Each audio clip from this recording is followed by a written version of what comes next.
Hello everyone, welcome back to my YouTube channel. Today I have with me a very special guest. He is the CEO of Keymailer platform. Welcome Jamie Ridyard, and happy to have you on my channel, and thanks a lot for doing this, Jamie. So can we start off with a small introduction about yourself? Yeah, thanks, and thanks for inviting me onto the channel. Very excited. Yeah, so I've been doing this for 10 years now. In fact, it was Keymailer's 10th anniversary in October, just last month, and I forgot. Yeah, thanks very much. It's been a journey. Before that, I was doing live events. So I built technology for running music festivals, and before that, I was not doing entertainment at all. I was doing commercial finance, which is really boring. So big jump from working with pension funds to live events, and then now games. Fantastic. And can we have a short introduction about the platform that you've built? And speaking on your behalf, guys, I've personally used Keymailer. You guys are aware that we've recently turned into a indie publisher, and I've been using Keymailer extensively as a platform to promote our games. But let's hear it from the creator himself. What is Keymailer? Yeah, we first had the idea that you need to have a trusted middleman or middle ground between game developers and publishers and people who can help you raise awareness and get the word out. And initially that was just influencers and content creators. Since then, we've added in press outlets, podcasts, all sorts of things through different portals. And what we've realized at this point is that our mission really is not just getting games to influencers, although that's what most people know us for. It's about how do we help developers of every size. So we're lucky enough to have a large number of the world's biggest publishers using our platform, and they really pay our bills.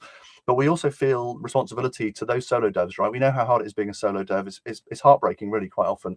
Spend 2 years, don't get much traction. So we still have a free service. We have very low pricing for solo devs, and our goal is to try and make sure that we help those smaller developers who produce the wonderful gems that we all know and love and don't have the $5 and $10 million budgets to get the games in front of people. So we do more than than Keymailer, right? So, but our goal is to constantly be listening to what our clients are saying about the challenges they face, whether it's direct to consumer, through influencers, growing content creators, long-term relationships, anything, right?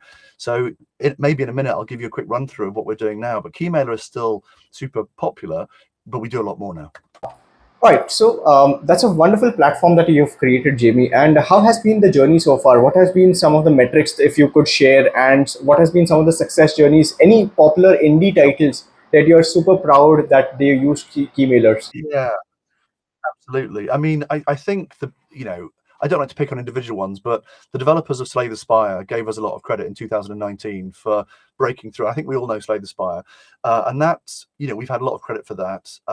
I don't want to, because they're public with that statement, I'm happy to repeat it. I'm not sure I'm going to repeat other ones in case the clients think that we were not instrumental, right? But we do about 200 or 300 games a week are launching through the platform. We're super proud of some of the really big ones. I mean, let's think of some metrics. I mean, we launched 10 years ago. We're currently running about 55,000 approved influencers on the platform. We have actually I won't get into the details of that. We have about 3,000 press outlets on the platform. Total audience reach deduplicated for influencers is about 2.4 billion. Total audience reach for press outlets deduplicated is about 2.1 billion. So really large numbers. We have about 25,000 client accounts at the moment, and that's organizations. We have about 50,000 user accounts. So loads of people using it across a range of things. The biggest games, I guess, are probably Silent Hill. So we just did Silent Hill F for Konami, and I can't obviously share their numbers, but I'm not saying every human on the planet got to see it, but the numbers were absolutely massive. But down at the other end, I can't remember the name of the game. We just did a case study recently for a client, a small two-person team, for a sweet little indie title. And yes, they paid a little bit, but our recommendation engine, which is pretty powerful on our platforms, and that's where we monitor the gameplay and the coverage of creators, and then we try and automatically match it up with games coming through on the platform. And one small two-man team got just over 2 million views in 9 months. Almost about 3/5 of it came from recommendations. So that was like organic recommendations, like the discovery queue on Steam. Super proud of that, and we see quite a lot of that stuff. So there's some key points, I think. It's pretty amazing what sort of a platform that you've built. It's like a great amalgamation of influencers, press, and also developers. So it's sort of like a closed ecosystem that you've built, and it's great to see that there are so many amazing titles that are coming up on the platform. Speaking of which, can you also highlight the importance of marketing for developers? Because most of the developers out there think that they can come up with an interesting game, and their game is good, of course, but they fail to market their game. So can you briefly touch base on that? Yeah, it's super important. Um, and I think, we're a special industry, right? And everyone loves the game they're making. And there is a perception that marketing is dirty and sales is dirty. And I think there's a fair perception that a good game will cut through. It's just that it might take a long time. Right? We know the stories about Fall Guys. I think it was 4 years to go from being launched to being popular, and most of us can't survive on 10 or 20 sales a week. So marketing is important, and it depends what platform you're on. So if we're mostly Steam, you kind of have to play Steam's game, which tends to mean, the way we see it, there are two angles. There's a very popular perception that if you don't have wishlist, you're ruined. And partly that's because we know that Steam kind of doubles down on success. I think it's, without meaning to say anything unpleasant about Steam, because obviously it's an amazing platform. It's popular for very good reasons. It delivers DRM and retail and support and community and cloud save, all these wonderful things for a tiny revenue share, really.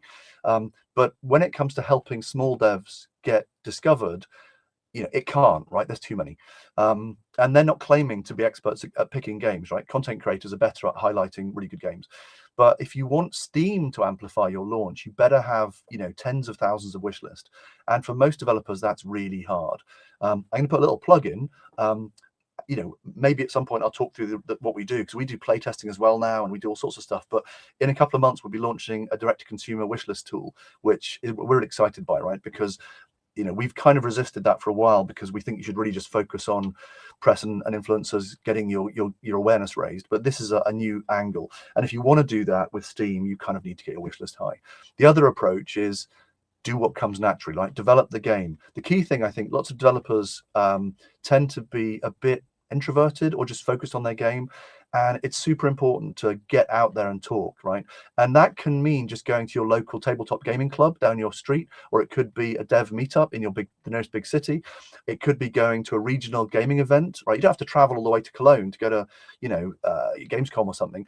There'll be regional events that you can go to, but practice talking about your game, meeting people, you get them to play the game. I mean, you're not going to get 50,000 wish list from that kind of activity, right? But it'll start getting you thinking about it. Because if you can get evangelists, it could start with your friends, school friends, work friends, anything, right? Family, to love the game, to play it and talk about it. You're looking for that kind of path where someone talks and they're kind of a referrer or an evangelist, and you want to get a community of people talking about it early on, like a year before launch, even before early access, so that you hope to start seeing some organic growth in wishlist. Because otherwise what's going to happen is, we've worked with plenty of clients who first think about marketing 2 weeks before launch. It's the most common. We've measured the time before launch at which we get most clients signing up, and it's 2 weeks before launch, and it really makes us sad, because it's like a bad time. But we do see breakthrough hits. It's just that if you start like a year before, or 6 months or 3 months before, you can see the growth pattern you're seeing with referrals and wish list. And otherwise that starts after launch. And if you can start a bit before launch, you're going to get more traction. So we're pretty, we charge, I think, half price for demo campaigns. And we do a thing we do now, which we've been doing for over a year, we call event promo, which I'll mention because it's highly relevant, is for all of the Steam events, whether it's Next Fest, seasonal sales, and all the themed events, we run campaigns, collection campaigns on the platforms and in the newsletters and in the social posts and all the different things we do to raise awareness. We do not just single game campaigns, but collections of like let's say it's the Horror Fest or the Scream Fest coming up. We'll have probably 75 games in that, all client games. And they're very inexpensive to get into those, and you'll be alongside other games. But we're seeing 5 million views coming from those campaigns now across all the games. But it means that for your Next Fest entry, I mean, there's so much in Next Fest now. First of all, remember, you get one entry. Too many clients blow it early without realizing that they only get one chance. But putting it into one of our Next Fest campaigns it's a great way of getting more leverage before Steam sees your game, for example. Get content creators to play demos, or get going with early access early, so that you start to see some revenue, getting some feedback, and so on. But I think we all know that paid ads, particularly paid search, which is the most popular form of advertising in the world, like Google Ads, Google paid search, doesn't really work. No one is searching for your game name, right? They're not going to find it. Display ads, whether it's on Facebook or Reddit or Twitter or whatever X, they generally only work if you've got a big enough budget to keep running them for months at a time, right? We all see ads in our feed, and it tends to be for hyper casual mobile games which run for a long period, not very helpful. So you're kind of left with showcases and events, influencers, press outlets, podcasts. Showcases are hard to get into. We launched one in February this year. We're doing the next one in February next year. So that will be free to enter for anyone who's got a WebGL version of their game. So that's a little plug there. If you're developing in Unity and you can do a WebGL branch, we're going to have one arena set aside just for those guys, because they're playable in the browser, which is sweet. I mean, that worked really well for us last February. So check us out in January if you want to get one of those free positions in that event. But we'll be doing it's going to be just trying to expand the number of ways we help people get their games to market or get them recognized. So doing our own showcase, it's called Nova Game Expo. It's in browser, it's in iOS, it's in Android, it's in Steam. So it's a multi-platform in kind of virtual environment to discover and play games and chat with developers. And we're going to be going quarterly and then monthly with that by the middle of next year. So that's a whole separate parallel thread that's cheap and a way of engaging without all the green footprint of traveling to events and all the kind of being away from the office. So yeah, showcases and events. Obviously, take advantage of those events on Steam. So make sure you're aware of the themed sale calendar. It's not obvious. It's not easy to find it. You should get notified from Steam if they know the genre your game is in, and make sure you take advantage of it. Otherwise, yeah, press and influencers. Press, great. You can reach out to press. Am I going too far here, Nikhil? No, it's completely it's completely your platform. Like this is your moment. I'm trying to help your audience. Right? Yeah, absolutely. I mean, I love talking about our experience, right? And most of the things I'm saying, hopefully, is not a sales pitch. It's about helping educate. And of course, there are great blogs out there you can read, and guides and so on to get more advice. But, events, showcases, press, you can write to press. We don't generally recommend using doing press releases, using press news wires very much. Certainly not for small publishers, small teams, because they tend to go into a bucket which is automated into a news in brief section. Reaching out and pitching to journalists directly tends to be more effective. So we have, game.press is our equivalent portal to Keymailer for press. You can control it from the partner. That's the name of the login for developers, really. You can control that the same as you control Keymailer from the back end. But you can make pitches to up to 2,500 journalists using our press blast function, and that's a much more effective way than sending out a press release to 100,000 or 20,000 press outlets in one go. Influencers, so yeah, reaching out directly. I should add that whilst we have, I think, a significant fraction of all the active gaming content creators in the world, we're not strong in Asia at the moment. I'm not going to announce our next platform. There'll be 3 more social media platforms coming on stream in the next 3 months. A couple will be Asia and one will be Latin America. So we're trying to make sure we're not just being too Western. We're trying to make sure we're going to get more of the other parts of the world. Maybe we don't hit up as well as we should. We also recognize there's loads of channels who haven't yet discovered Keymailer. We think it's less than half of the active channels, but there's still plenty. So we introduced a thing we call scouting recently. It's hard for individuals, even if you've got the time, to communicate with hundreds of content creators. That's why Keymailer exists. But we recognize there are people outside of Keymailer. So we now offer a service we call scouting, where we identify relevant content creators by just essentially we've got our own tools to track and understand which channels are playing games. We can identify if they're in or out of our network, and then we track down their contact details. So we can basically share email addresses with clients for hundreds or thousands. We just did one recently, which I'm super proud of. I'm not going to name check the game, but it's a board game to digital conversion where they told us when they first spoke to us that they were doing well just reaching out directly, because it's a very kind of specialist audience, and they'd run out after 200 or 300 people they could contact. Now, they've used our platform and had some great success with it, very pleased, but they really wanted to get more direct contact, because there aren't that many board game players on Keymailer, right? It's more to do with digital. But we tracked down 4,500 channels which focus on that kind of thing, and we blew their minds, because they were like, oh, we got 200, you got 4,500. It took us almost a month to track them all down. But that's I mean, I'm going to stop there, right, because your question was short. But there's I still think that influencers are the best way to work. And one thing I'm going to add is that whilst Keymailer is famous for being incentivized reviews, meaning you give someone a premium title and there's a fair chance they'll produce content, and it's kind of like it's a deal. Let's not forget that not everyone produces content, right? If you give someone with 100,000 followers a copy of your game, personally, I think you're lucky if they can look at it and play it. If they create content as well, that's even more luck, right? So you get typically less content the bigger they get. But you may want to pay some people, right? Everyone doesn't want to pay, but we definitely know. Here's the last piece of advice before I go back to you, Nikhil. I know this is your show, right? No, I'm really enjoying that you are taking the stage and owning this, and this is generally what I do with my interviews. Like, the stage is completely yours. So feel free to go on and on. I won't stop you. Last point. I'm just going to make this point because we see games kind of broadly split into two types, in our opinion. The majority tend to be of broad interest. It could be because it's a horror, and horror is a big genre. It could be roguelike, that's a big genre. Or it could just be that simulators are huge, right? But sometimes you get games which are more niche. And sometimes they'll cut through. People just see a game and go, cooking game. I mean, it's played with friends. I don't normally play them, but that one looks great. I'll play it, right? But sometimes, particularly with puzzle type games, there are certain types where you may find it harder to get broad traction on a platform like ours. We always think you'll get plenty of traction, but it may not be as broad as you would get with, let's say, an FPS. And in those cases, we encourage clients to try out at least an individual case or two of paid content. And we have a paid content division called Just Influencers, which is all managed. It's very cheap, and we only charge a fixed fee rather than a percentage. So we're trying to break the model of agencies that charge a percentage on your budget. And we would say, like, particularly if you start with a Keymailer and a game press campaign and you only get moderate success, you may find that you get much higher conversions to sales by approaching individual channels who are really focused on what you do, and they probably know that they are the way to sales, and they probably won't do free content. And so occasionally we have to say to clients, you're gonna have to put your hand in your pocket and pull out some real cash and pay. So it could just be as little as $500, but I know for many small developers listening, that might sound like an incredibly high bar to hit.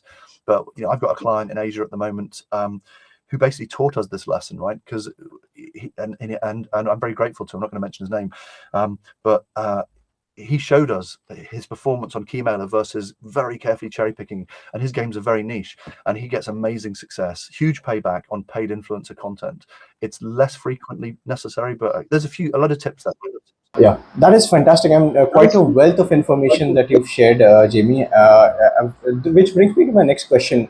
We've briefly touched base upon Steam as a platform, but how do you look at marketing from on different platforms? And we can leave aside mobile marketing because of course, there are proven ways to do mobile marketing. You can just put in some dollars on Google Ads and run campaigns and stuff. But when it comes to PC games or console games, the marketing is completely different. So what are your thoughts on that? Right. I mean, there are a bunch of issues. I mean, we think, broadly speaking, that the majority of the techniques are the same, right? And so we're doing a bunch of PS5 games at the moment. We're doing a bunch of cross-platform, and the majority is going to be PC, whether it's Steam or Epic. Steam and Epic, we think, have a lot of commonality. I mean, they're proprietary DRM. They've got an all-in-one platform. They're pretty easy to work with, and so on. When you go to console, you get more issues. Typically, obviously, I mean, Switch games do incredibly well on our platform, but it's not like, well, for a start, I mean, you'll know if you're developing the games that getting the developer kits can be difficult. But once you're in, those platforms are very attractive. It's a narrower market. There's fewer buyers, but there's fewer games as well. And so you can do much better if you can get onto those platforms. Taking advantage of the offers that the platforms make is really important. I mean, we are on the inside of all the platforms. We can see the back end of all of them through clients or our own publishing work. And they're quite hard to navigate. If you've done it yourself, you'll be familiar. They're not like working with a retail platform that's really easy to work with. I won't mention individual names of platforms, but some of them look like they've been cobbled together over the last 15 or 20 years. And they probably have, right? They just keep on adding things to them. They're hard to understand and navigate. So it's easy to miss the opportunities that those platforms are keen to discover small indie hits. And if you miss the opportunity they give you to work with their teams or their special events or their special discounts, that's a shame. Like, make sure you're on top of that. There are also fewer specialist press outlets for those platforms, but make sure you work with them. So again, you can filter on our press list on our system to find the outlets that focus on particular platforms. You're much more likely to get coverage, reviews from those platforms because there are fewer games. Influencers, you tend to get more most influencers want to play on PC because they can control the hardware more easily. OBS on PC is a fantastic way to create streams and to overlays and all this clever stuff. You're just more hobbled if you're doing it on a console. On the other hand, if it's, there are definitely people who are console players and they want to watch people playing on a console when they're watching streamers. And so there's definitely an appetite for those. We see roughly 15% coverage on console versus PC, roughly. I mean, a few qualifications. Of course, the presence of keys is less, so there are just fewer keys available, or codes available, and obviously, key is a Steam term. Activation codes on console, and in particular on Switch. So Switch, you basically have to pay for the keys in most cases, and they're quite limited on Xbox and PlayStation. But still, streamers, content creators are a fabulous way to get out there. We always recommend that people, again, it depends on your budget. If you're a solo or a small dev who's just got time but no cash, there's a limit to what you can do, right? If you're a small studio and you've got some budget, we always think it's, you can do a complete launch on our platform. We start down at sort of $250 for a bronze launch boost, and it goes up to, a few thousand for everything you can get. So it's very cost effective. So if a studio's got $10,000 set aside for launch budget, you can do a little bit of paid influencer, you can do a massive campaign on our platform, and you can still save some money to do a pilot study on paid media. And so, again, we have a team that does that. We call them pilot studies, but we think about 15% of games do in fact prove return on investment positive if you run ads on Reddit or on Facebook. Or the problem is most developers don't have the skill or the time or the appetite really to learn how to use a digital marketing platform like Twitter ads or something, or even YouTube ads.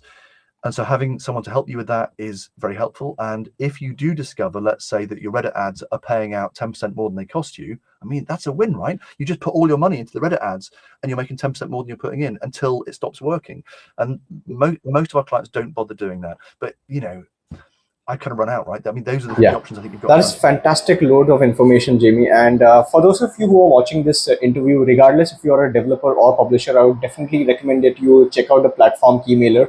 It has a very, very good, strong combination of influencers, press outlets, as well as some amazing publishing tools. So I'll leave all the links in the description. And with that in mind, Jamie, do you have any parting thoughts? Do you have any words for the developers to share or anything of that sort? I think that just one thing I'm going to comment on it. I know I've said lots, and feel free to edit me out if you want to. The one thing that I wanted to add on is playtests, because we now run playtests. We have a division called playtester.net, and we have almost 1 million volunteer playtesters in it. And we were all younger once. We all were desperate to get involved with gaming. That's why we're here, right? And it's easy to discover playtests for major titles. The Steam supports playtest natively now, and the big titles find it. There's no problem getting playtesters. But again, if you're a one-man, five-man team, whatever, and you put a playtest up on Steam, you basically find no one comes to it, right? The technology is there, but the audience is not there. No one's discovered your game yet. So, and one of the reason, there's a couple of reasons we launched playtesting about a year ago.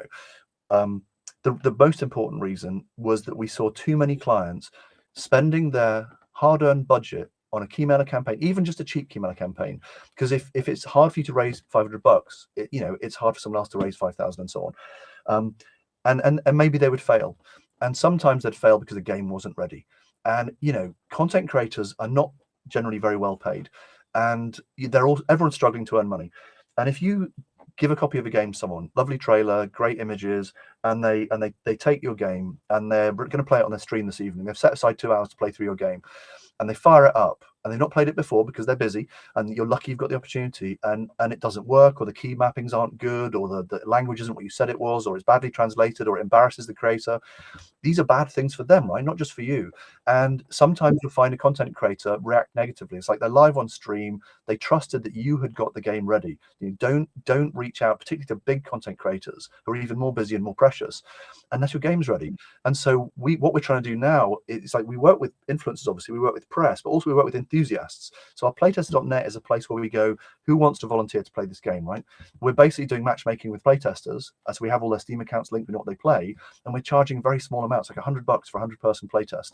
And the amount you can save by getting 100 people from all around the world giving you structured feedback through a questionnaire before you then start spending more time on money actually talking to influencers is really important. I mean, I'm not trying to make money on this because we charge so little for it. It's more like a service to stop people wasting their budget when they really get to the big time. So we really encourage people to think about that. Even if you don't use us for it, make sure you don't just play it yourself. Get everyone who you've worked with ever, or all your friend network, to people who don't know you, who'll give you blunt feedback before you go and start really trying to get it out there. That is a very, very wise advice from your end, Jamie. And certainly, playtesting is super duper important. It's super important to get harsh feedback from people that you don't know, instead of getting flossy feedback from people that you do know, and then eventually launching a game and getting that negative feedback anyway. So Jamie, this was a lovely conversation, and I would have loved to continue this conversation over and over for more hours. I really loved the passion that you carry with you for creating this platform, and I'm pretty sure this passion infects all the other developers and publishers out there, and they start using Keymailer platform. So guys, that was Jamie Ridyard for you, CEO of Keymailer. Do check out the platform. It's a fantastically created platform, covers everything that you need from a publishing perspective. And with that in mind, that's it for this video. If you like this video, hit the like button. If you're finding my channel for the first time, hit the subscribe button and the bell icon so you don't miss out on my next videos. My name is Nikhil. I'm a game developer by profession, and on my YouTube channel, you'll find a lot of videos around games and game development. That's it for this video. I'll see you in my next one. Until then, take care.